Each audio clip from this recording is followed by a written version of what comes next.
avons réuni aujourd'hui le comité départemental de gestion des épidémies pour évaluer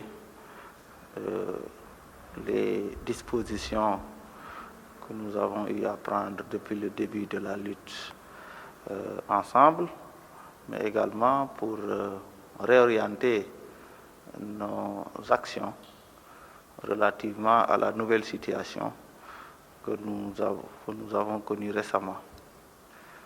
En effet, dans le cadre de l'organisation de la reprise des enseignements et apprentissages, nous avions décidé de procéder à des tests de prélèvement sur les enseignants dont le voyage a été organisé à partir de Dakar par le gouvernement du Sénégal.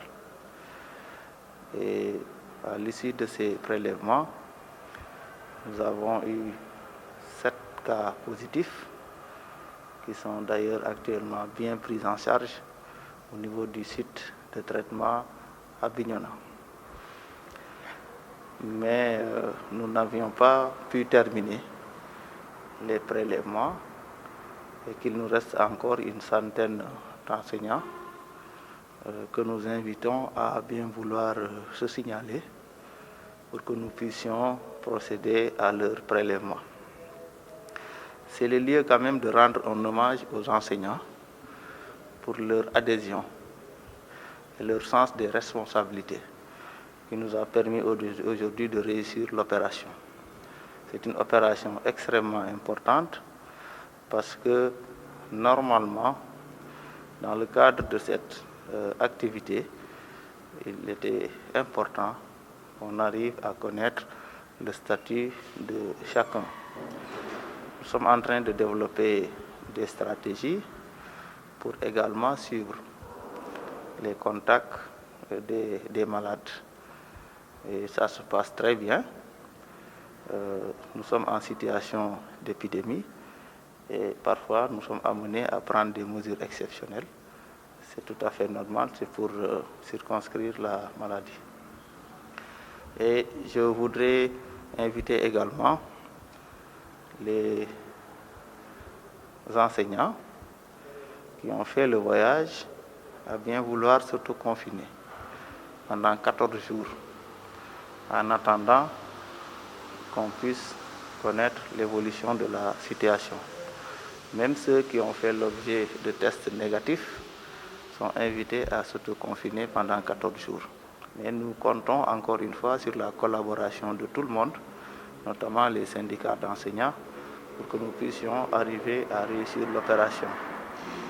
Je saisis également l'occasion pour inviter la population à soutenir les enseignants dans cette épreuve, parce que ce sont nos enseignants, ce sont eux qui sont chargés de prendre en charge nos enfants. Ce sont de véritables soldats. Je voudrais aussi profiter de l'occasion pour demander à la population de bien vouloir rester concentrée. Nous avons senti en effet un relâchement dans le port de masque. Nous avons également noté que certaines personnes ont repris les rassemblements alors que les rassemblements restent interdits. Le port de masque reste obligatoire. Les gestes barrières également doivent être respectés, notamment la distanciation physique. Je crois que nous devons plus que jamais être conscients de l'existence de la maladie et de la possibilité, si on n'y prend pas garde, qu'il y ait encore d'autres cas. Donc c'est pourquoi nous devons encore nous concentrer sur la lutte, renforcer les mécanismes qui étaient en place et garder encore une fois cette distanciation physique et le port de masque, surtout au niveau des transports, au niveau des services et au niveau des établissements recevant du public comme les marchés. Nous avons distribué des milliers de masques dans ces établissements. Mais on a noté que parfois, certaines personnes ne portent pas leur masque, alors qu'elles ont les masques dans la poche.